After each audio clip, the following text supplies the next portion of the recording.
Continue with our Friday afternoon class, Halachos of Brochos. Today, class number 12. And we continue with our book of Sefer Chaim. Okay. So the big topic is a new big topic, and it is the ending dispute. Okay.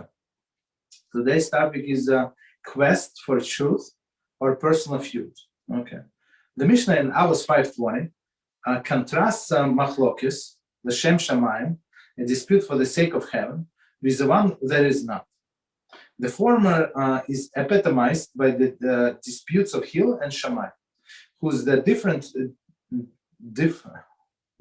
views in the matters of halacha reverently studied and pondered generation after generation as eternal component of the oral Torah. Okay, so let's try to understand. So there is a dispute for the sake of heaven and disputes that are not for the sake of heaven. So, okay. So let it join. Okay. All right. Shalom Aleichem. So we said just one sentence back. So there are disputes for the sake of heaven and disputes that are not for the sake of heaven. So mostly the disputes that happen not for the sake of heaven, right? But the famous example of the dispute that is for the sake of heaven of Beis Hil and Beis Shammai. No, Hil and Shammai. So not when they say Beis Hil and Beis Shammai, it's already their disciples. It's not the original rabbis, right? So. And we see, if you learn Talmud, it's everywhere. Like Beis Hil said that, Beis Shammai said that, and in the Mishnah, of course. Okay, so but these disputes is for the sake of heaven. Continue.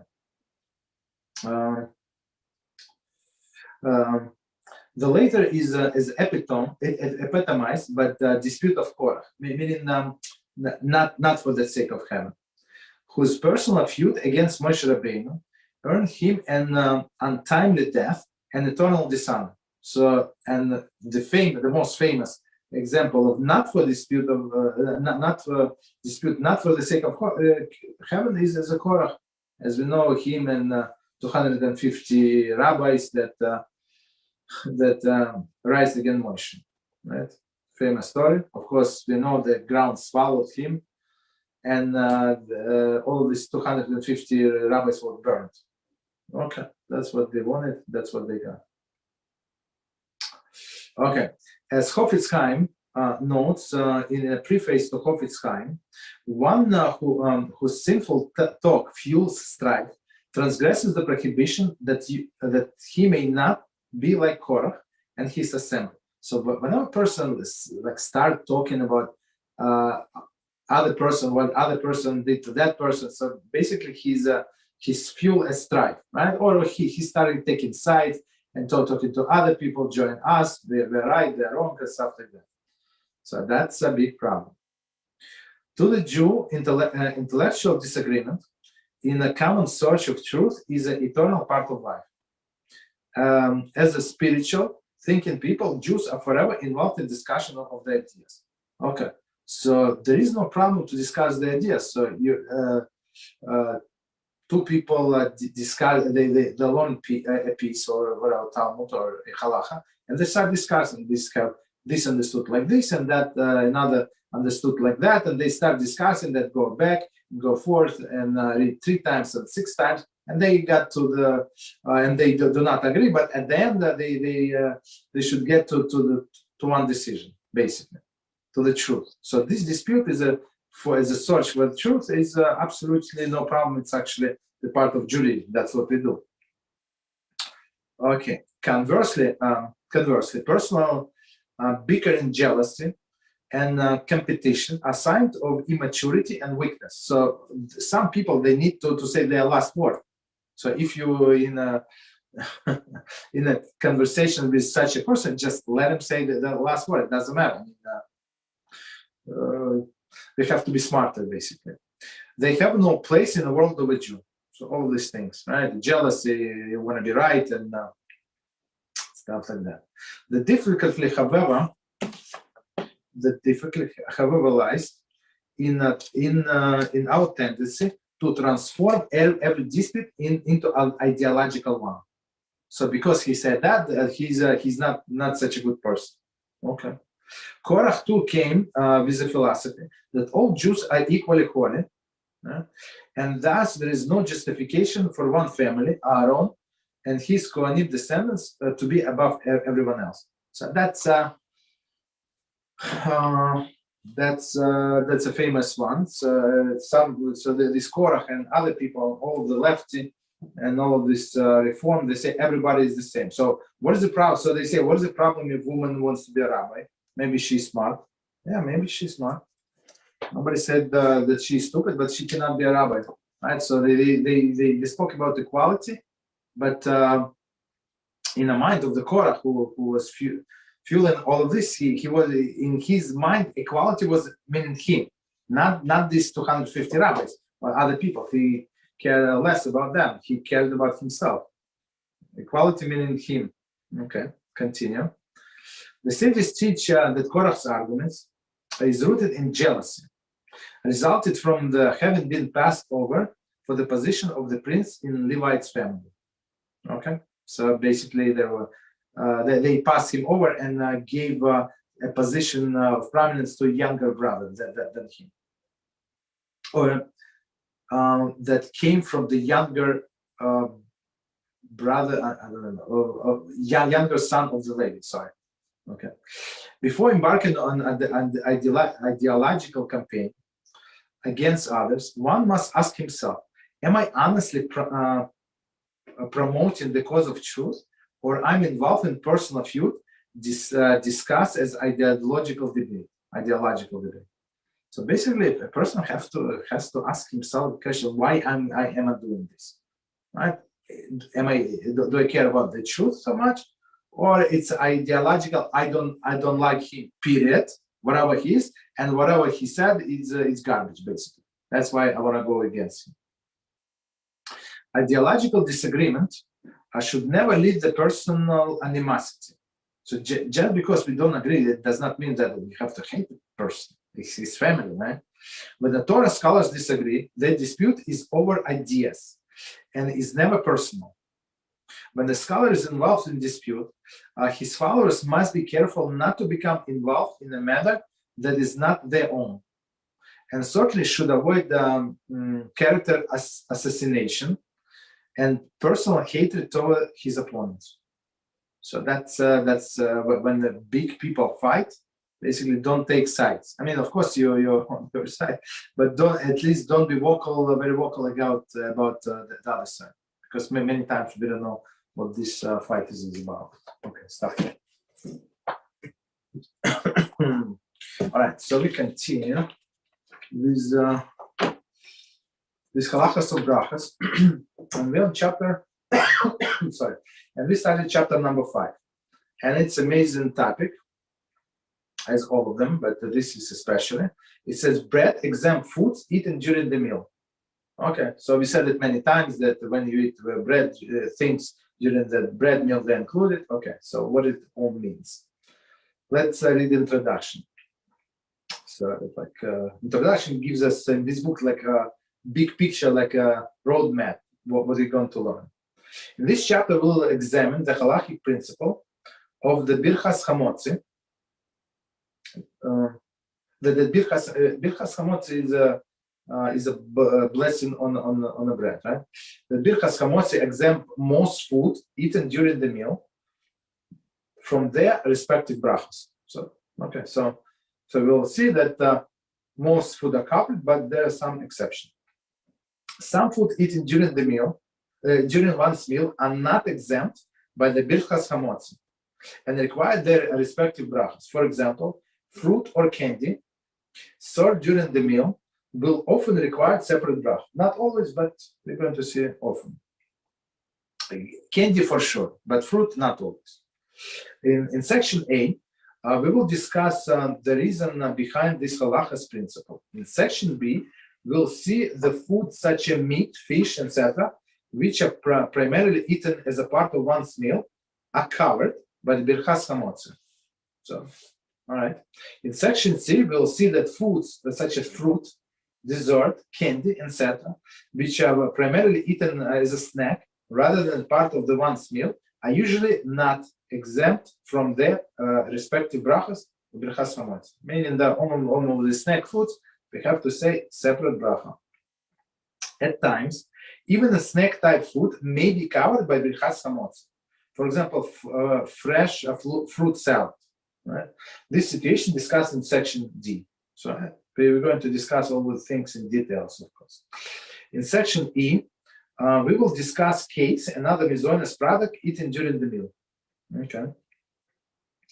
The chapter concludes with discussion of some general rules in section F. Okay. So let's start with the topic. Okay. So A, the principle that the bread exempts other foods. Rav Papa said, so it's Talmud, right? Rav Papa is from Talmud. Rav Papa said the halacha is that the foods primarily eaten as a part of the meal, for example, meat and fish, etc., are exempt from their respective brachas, even if they are subsequently eaten during the meal without bread. So, meaning that you're not obligated to eat bread all along, right? So, when we do blessing on the bread, so I mean, I'm not sure when we're going to learn that chapter, but just so we know. So you have to eat bread, minimum kizayis. Kizayis, we said it's 28 grams, in as soon as you can. So in 2-3 minutes, that's the best way, right? And then you continue with meat, with fish, with soup, with every salad, whatever you want. Rabbi, but video of it, it's 9, right? Yeah, it's there is 9 after the fact. Yeah, there is such opinion. But try to eat it. So the thing is that the people do forget. So, but many people they would not eat, like they would get a piece of bread, right, and they would not get anything else until they finish this kizayis. I think it's a good practice. I think. I mean, the meal is not going anywhere. It's not like there are 3 portions for 10 people. It's not. So you're going to get your piece of chicken. No worries. Okay. Okay. So one more time, so meat and fish are exempt from their respective brachas, from their list. So meat and fish and others, you don't say separate brachas, even if they are subsequently eaten during the meal without bread. So you finish this piece of bread, okay, and then your meal would continue, I don't know, for 3 hours, and during these 3 hours you would taste, I don't know, 28 dishes. So they're still covered because why? Because you ate this piece of bread in the beginning of the meal. That's in simple words.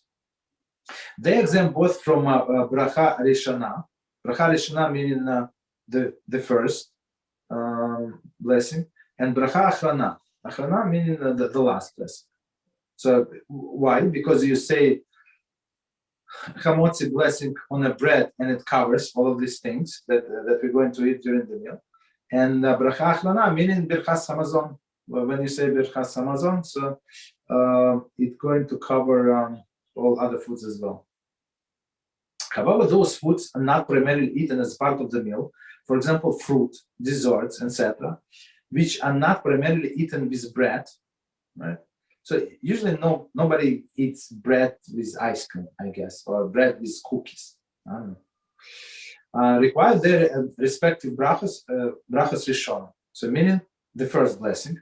They do not, however, require their respective brachas achrona, as they are covered by birchas hamazon. Talmud brachas 41b. So let's try to understand.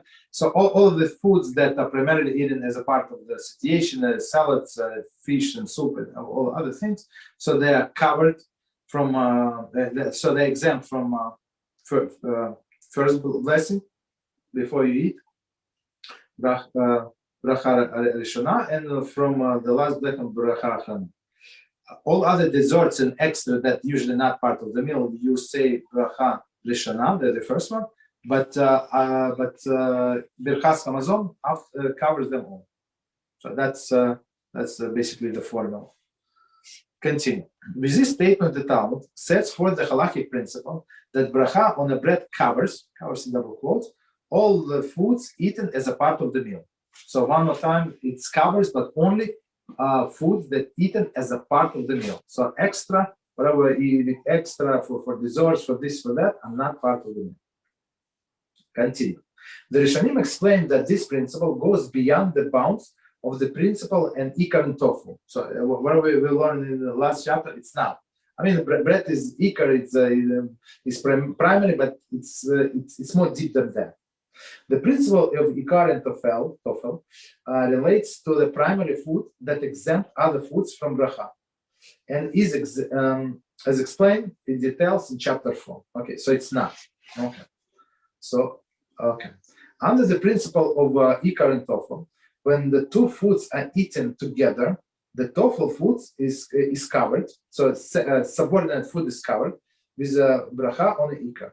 If, however, the tofel food is not eaten together with the ikar, it will generally require its own bracha. So let's read commentary and we're going to explain. That is under the principle of ikar and tofel. Generally, only those foods actually eaten together, actually eaten with bread, are exempt. Okay. For example, if one started eating bread and subsequently ate meat without bread, under the principle of ikar and tofu, and subsequently eaten meat would not be covered. Subsequently eaten meat would not be covered. So basically, they try. I mean, it's a little confusing. So they just try to draw a parallel, right? So they say that ikar and tofu, they have to be eaten together. Even in many cases, when we say when it's not in a significant amount, right? So you can eat tofu even without ikar, meaning subordinate without the primary. An example that we gave was a cereal. So you ate cereal, you have a little milk left over. I mean, as always, at least I always have a milk left over. So on this milk, you don't make a blessing because you already say baremene mizoines on a cereal, if it was mizoines. Okay, so it's covered the milk. But here we say it's not like leftover. So leftover is not significant. But the example that they give here, it's like meat. So meat is not leftover. It's like he made, let's say, he made a blessing on a cracker, and now he wants to eat meat without cracker. That would be the problem, basically. Okay, so bread, blessing on the bread is not like that. So they just draw the parallel to show what is the difference. Continue. In contrast, bread, being the most important of all foods, is always considered the ikar. Bread, always considered ikar, no matter what. There are exceptions. When I apologize, take it back. There are some exceptions. Thus, any meal-type food in a double quotes, eaten at the meal, even though it is not eaten together with bread, is considered intrinsically tofu to the bread. So one more time, it's not exactly as with all other food. Bread is an exception. So as we said, you can start with bread, eat exactly 1.5 minutes, and for 3 hours you can enjoy all of the 28 other dishes, and they're all covered with this piece of bread that you ate. Blessing on the piece of bread that you ate. Therefore, if one eats only one kezais of bread, only one kezais of bread, all subsequent food eaten in the meals are considered tofel, and to that small amount of bread, and are covered by bracha HaMotzi. So let's read commentary and say, eating less than kezais of bread is discussed in more details later in this chapter. So before we get to that, so the most poskim say that if you ate less than kezais of bread, it did not cover. I mean, you still say HaMotzi blessing. You wash your hands as we discussed before without blessing for sure. You don't say blessing. You wash your hands without blessing. You still say HaMotzi. But since the bread does not cover all other foods, you have to make all of the appropriate blessings on other foods, like pretend that the bread does not exist.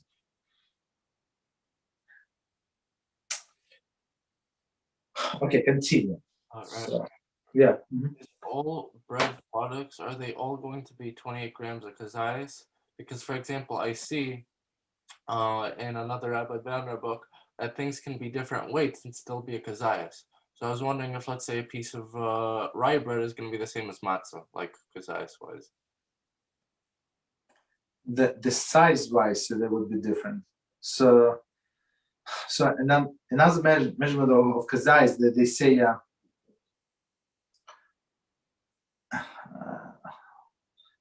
I don't want to confuse it, but basically, how do they measure kizayis? So I mean, they didn't have scales. I hope you understand that. In the Talmudic times before, they didn't have scales, whatever we have now, right? So how could they measure? It's a good question, no? So they would put a utensil, right, like some vessel inside of another vessel, right? And with the vessel that inside they'll pour water up to the brim, like complete. So one went up and it's going to spill all, right? And they would put egg inside. So, and this egg or olive, let's say olive, kazayis is olive, would disperse some water. So they would measure like this water that was dispersed. I hope I don't want to confuse it. So let's the bottom line. But the bottom line for us, it's a hard calculation. But for sometimes they say it's a volume. The volume that you can stick in the volume that it takes this kizayis size. To simplify things. So I want to answer the question. So it's not so simple, but to simplify things, if you go just by weight, it's good enough. So as a general rule, how do you know how much weight does something have to be for it to be 100%? Doesn't matter what it is, graham crackers, candy. How much does it have to be to know it's a kazayis? By weight. Yeah, how much weight? That's the question. 28 grams. 20 grams and 54 for kibetza. Got it. Okay. That's it. So I mean, as I explained, it's much more complicated than this, but we can go like straightforward way. Okay. So and of course, just to answer a little more on what David is asking, you can always look at the packaging. If it's candy, it's very like it's very hard to examine. I mean, unless it's a boxed candy, right? And you can count how many candies, and you can see what's the weight on the package. So you approximately can get.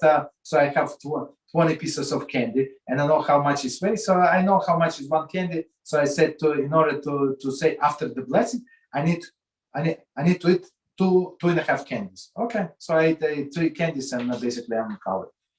So or you have a pita bread or whatever, some cookies. So you see on the packaging that it says, I don't know, like 6 ounces of cookies, right? 6 ounces, so it's 6 kizesim, right? So you see how many cookies you divide and you approximately, of course. Okay, so continue.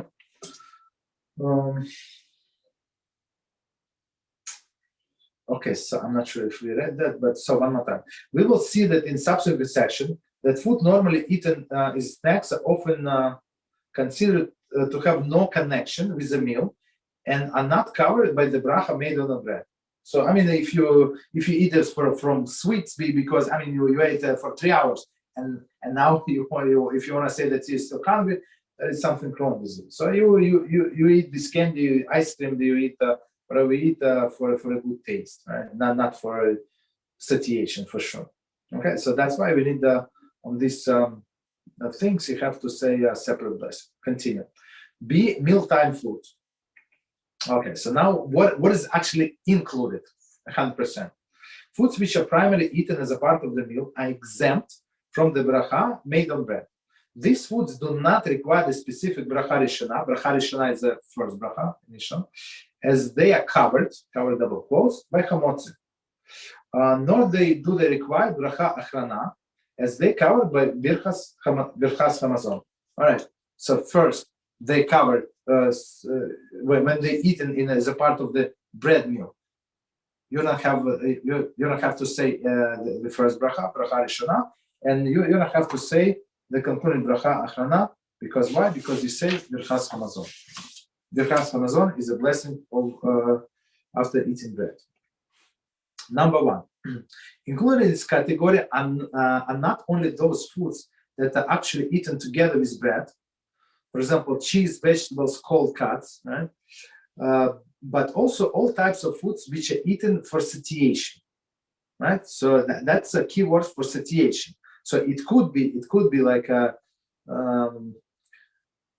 we discussed like briefly like in some other classes. So it could be that everything that you have 2 slices of bread and grapes, right? That's all, right? Or a little of grapes and orange. That's all you have. So in this case, so of course it's not enough for a grown-up this meal. So you included this orange and grapes as a part of the meal. It's for satiation. These 2 pieces of bread is not enough for sure. So in this case, these fruits are not considered to be desserts. They're part of the meal, and they're eaten for satiation. Okay. Therefore, foods like cholent, kugel, meat, farina, oatmeal, and the like, even though they are not necessarily eaten with bread, are also covered by Birchas HaMotzi. Of course, he gave only like few examples, of course. So, similarly, cooked vegetables, casseroles, noodles, soups, and the like, which are generally eaten for satiation, are exempt from the bracha by the Birchas HaMotzi. So all of this baked and casseroles or noodle soups are all covered by bread. Okay, even though they are not eaten together with bread. So as we said before, bread is separate, this is separate, but there is no contradiction. Okay, so continue. Beverages are also considered a meal-type food. There's a meal-type food, as in as such food, in as such as they are generally used to facilitate the eating process, to quench the thirst caused by the food. They are therefore exempt by Birchas HaMotzi. According to the beverages, we are not used for mealtime purposes. For example, whiskey, right? When used to intoxicate, in the parentheses, are not covered by Birchas HaMotzi. So let's try to understand what it says. So all of the beverages you drink, your water, you drink juices, coffee, whatever you drink, so they all covered by tea, whatever you drink. So they all covered by the blessing on the bread, because they help the digestion of the food. So the problem is only, like not a problem, but the question arises only with whiskey. So whiskey, if it's for intoxication, it's not covered. If for digestion, so this person would have better appetite now, like he has a sharp taste in his mouth, so it would be like would not need bracha rishona. But if for intoxication only, he would need. Of course, there is an exception. Of course, wine is not covered by bread, as we know. Okay, continue. Okay, next one is wine. Okay, because of Hashuv, intrinsic significance, wine is not exempt from Birchas HaMotzi and requires specific bracha. Regarding bread dipped in wine, see chapter 4, section E3D. Okay, we're not going to discuss it, but basically, right. What does it say here? So wine is very important beverage, as we know, right? We do kiddush on wine, Havdalah on wine, all other like wedding, when we do wedding over the cup of wine, circumcision, stuff like that. Okay. So since wine is so important in Jewish life, it requires a separate blessing. Okay, it's an exception. It was B, whiskey. Whiskey generally not consumed in order to aid the eating process or to quench one's thirst. This guy is crazy. As such, a bracha would be required. So it's just for intoxication. However, whiskey is often used during the meal as an appetite stimulant, right? In which case it is considered a meal-type food and covered by Birchas HaMotzi. So as we said before we even started this, that depends on your kavanah, why you eating this, why you drinking this whiskey. The poskim indicate that the minhag is not to make bracha on the whiskey during the meal. Okay, so basically it's to facilitate the appetite. Okay, stimulate. What's it called? Which bracha do I make first, the wine or HaMotzi? Say it again. Which bracha do I make first, wine or HaMotzi? No, you do HaMotzi. You do HaMotzi, 100%. Then I do one. Huh? Then I make Hagafen. Yes. So that's why on Shabbos, what we do, one of the reasons, right? It's not our class on Shabbos, but one of the reasons that we cover challah. Why? Because technically we should have made the first blessing on the challah and then drink and on the wine, right? But since we changed the order, it's like some kind of disrespect to the challah. That's why we cover, not to disrespect. That's one of the explanations. Okay, continue. Coffee, tea. Many people drink coffee or tea during the meal in a place of other beverage. Such the bracha is not required. Okay, so commentary. Some poskim note that coffee and tea drunk after the meal are sometimes used to aid digestion and the like. Since in this case the beverage is not used to help the eating process, it is not exempt. In cases where one is contemplates that he might be drinking coffee or tea, for this reason he should take something that requires shechakol, such as a sugar cube or a piece of candy, and make bracha with the intention to cover the coffee or tea as well. Okay, so let's try to understand. So this coffee tea. So I mean, if you eat if you drink this coffee during the meal, there is no problem. So it's like part of the meal to help the digestion stuff like that. But after the meal, it could be like not for the meal purposes. So in this case, as I say, it's questionable. So I would say I think I have a different approach. So when we do, for example, during Shabbos, right? So when you do blessing on the wine, so you in your mind you should exempt, this wine should exempt all of the other beverages that I'm going to drink during the meal, including more wine or whiskey or whatever people are going to drink. So that's I think it's a simpler approach to remember. Okay, section C, dessert type foods. Foods which are not primarily eaten as a part of the meal, they are not primarily eaten with the bread, nor are they eaten to satiate, right? So, okay, cake, no, or I don't know, nobody. I mean, of course, if person has no other food, of course, but nobody eats strawberry with piece of bread, okay?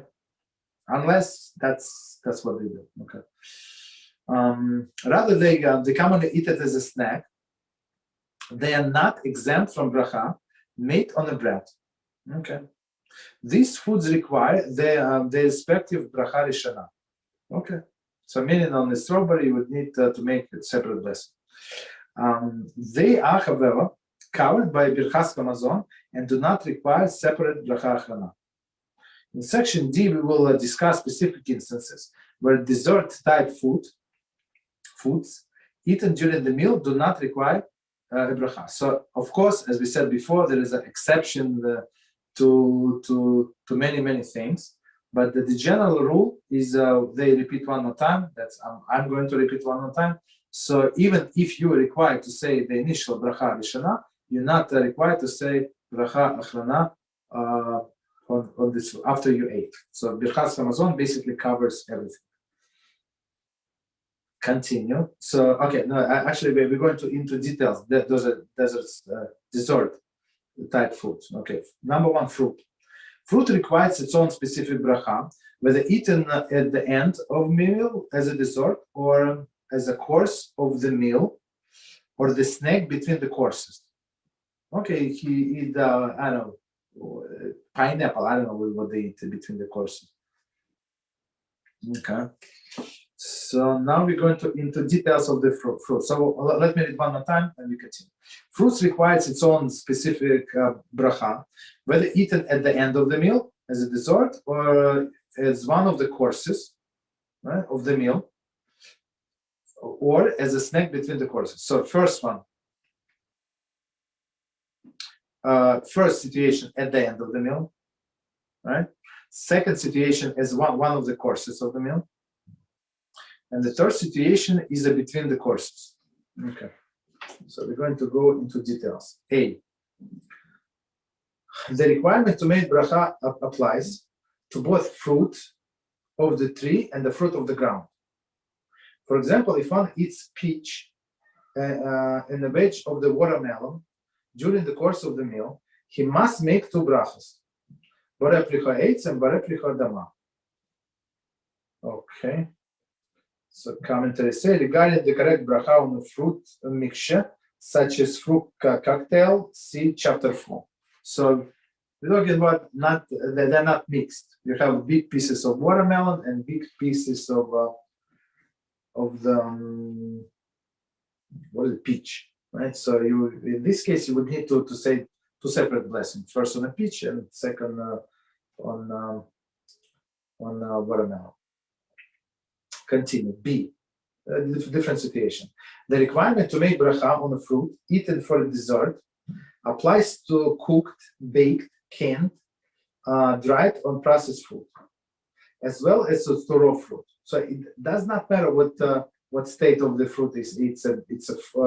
I'm not sure why would somebody think it would make any difference. I'm not sure whether it's fruit as it is applied, baked, canned. I'm not sure. Dried or processed fruit. It's all the same. However, foods prepared from the fruit, which are made primarily for the use of the meal, for satiation, do not require the separate bracha. For example, fruit soup and pineapple fritters, I'm not sure what it is, are considered meal-type food and discussed in section D4. Okay, so basically, let's try to understand what we can. Right. So if it's a fruit soup, I'm not sure. I never had fruit soup. So, but since it's some kind of fruit soup for satiation, so it does not require the blessing. Next one, C. Bracha is required on fruit, even if one eats it regularly at the conclusion of every meal. That's very interesting, right? Since fruit is intrinsically a dessert and is not covered by birchas HaMotzi.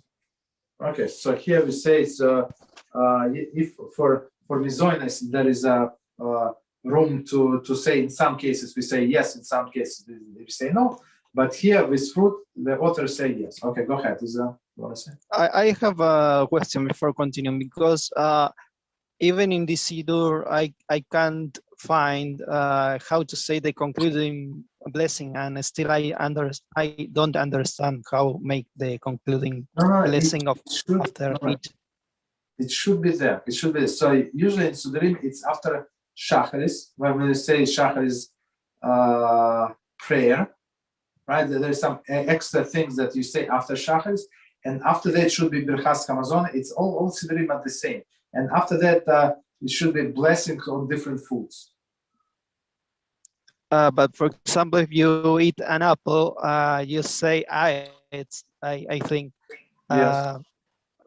And after you finish eating the apple, what blessing you must you do?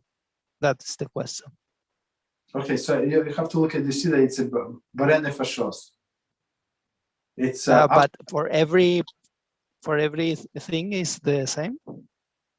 No, you asked me for fruit. So let's put it this way. So if you ate bread, you say Birchas Hamazon. As we just learned. If you ate cookies, you ate mizoines, you eat farina, you ate like cereals and stuff like that. So you would say blessing after mizoines, ala michia, right? Or you ate, for example, fruits of Israel, right? That Israel is blessed for. You ate pomegranate, you ate olives, right? You ate dates, you ate figs. What else? There's one more, I guess. So on all of these, on all of this you say Ala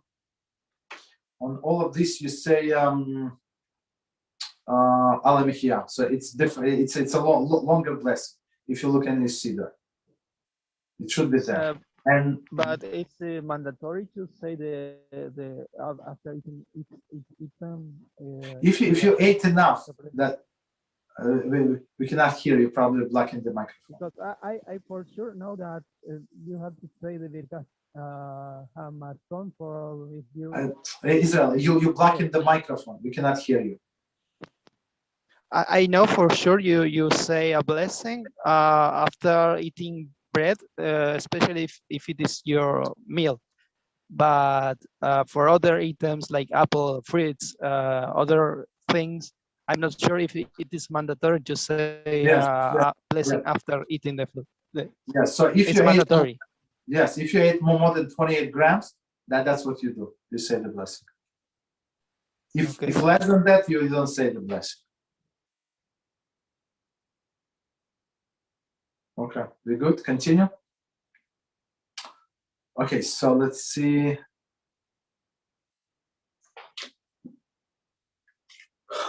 Okay, no comments. Okay, continue. Okay. I apologize. I need to block this call. On the next message. Okay, sorry.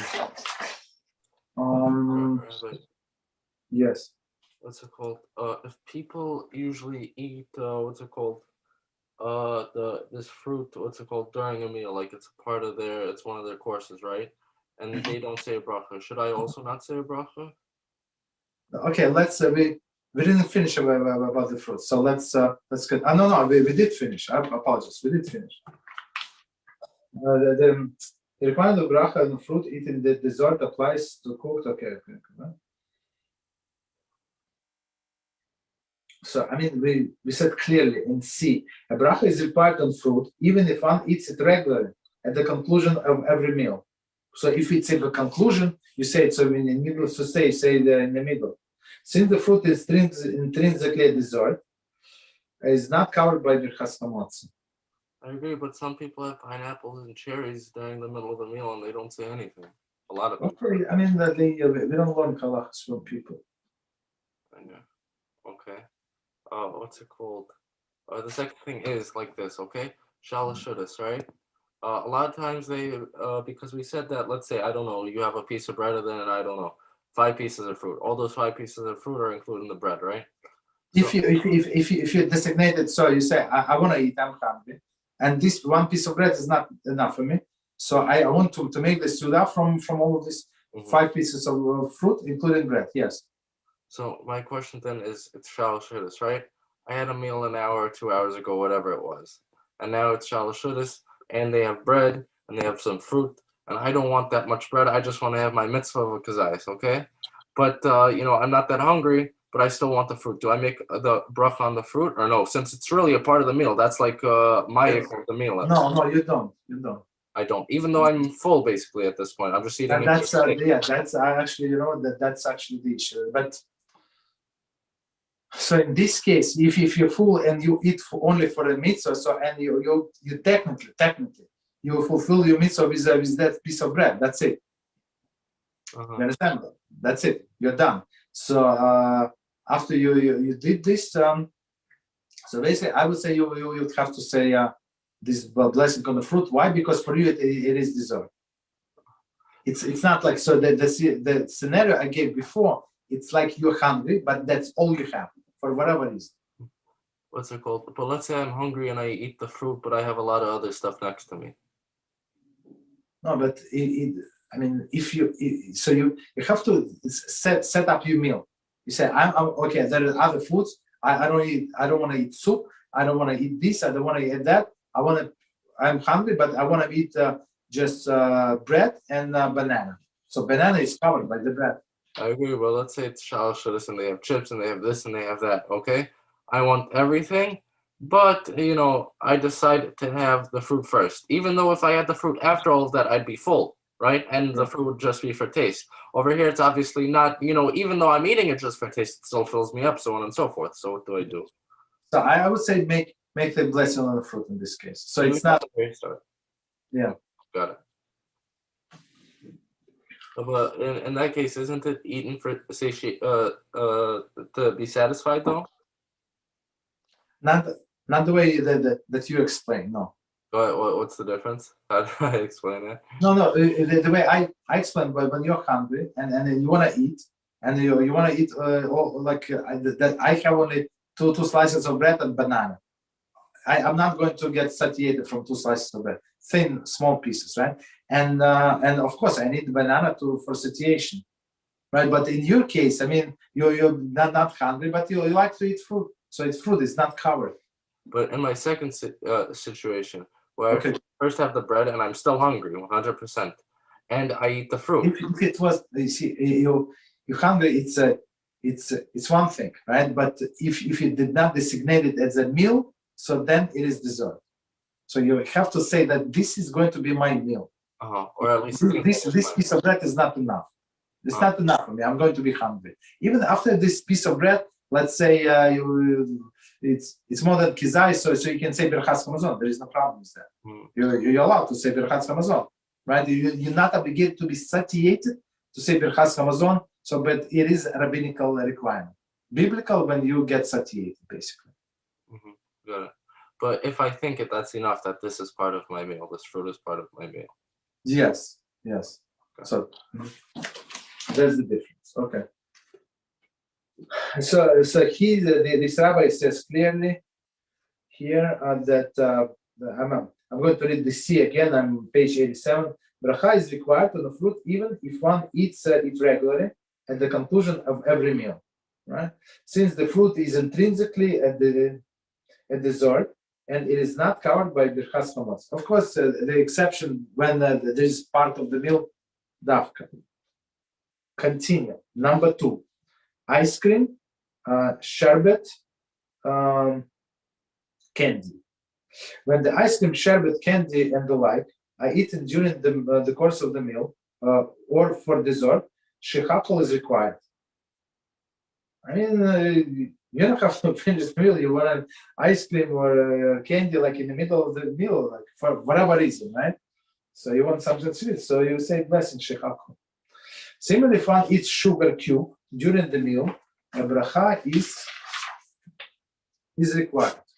However, if sugar cube is held in the mouth in order to sweeten tea, it becomes tofu to the tea. In this case, the tea is covered by the bracha on bread. An additional bracha on sugar is not required. This aspect of ikar and tofu is explained in chapter 4. Okay, so basically, as we said, I mean, it's for all generation. When people would put a piece of cube of sugar into one's mouth and just drink the tea, so the tea would be sweet. Okay, so in this case, the sugar is subordinate to the tea, and it's covered by the bread, basically. So tea is covered by the bread, and this sugar is subordinate to the tea. Okay, continue. Okay, maybe we do this and stop. Okay, right, so if I eat the ice cream for satiation, right? It's at the start of the meal. I'm hungry. It's not this type. I mean, usually people don't eat ice cream for satiation, but since I mean, in the same case, in the same scenario that I gave, if you have only like the ice cream and you have 2 pieces of bread and that's all you have and that's all your meal, it is covered. It's not a dessert, for sure not. Got it. Right? Okay, so one more. Number 3, cake, crepe desserts, etc. Cake and other miscellaneous products, for example, cherry crepe dessert, which are eaten primarily to satisfy one urge for sweets rather than to satiate his appetite, are not covered by the bracha on the bread. And where all other halachic conditions are met, Borei minei mizonos is required. There are, however, a number of other halachic conditions to be considered to determine if bracha is required. This subject is more fully discussed in section E. So, okay, so it's the most asked questions. I would say whether you make borei minei mizonos at the end of the meal, right? On the cookies and cakes, right? So mostly, as we said before, you eat this because of this, I don't know, like for a sweet taste, right? That's what you want to eat. So it's 100% dessert, and it's not covered by bread. So you make borei minei mizonos. In section E, we'll see. I'm not sure what they're going to say in section E. What is the exemption? I mean, exemption would be the way I understand. 1 second. Let's see how long is it.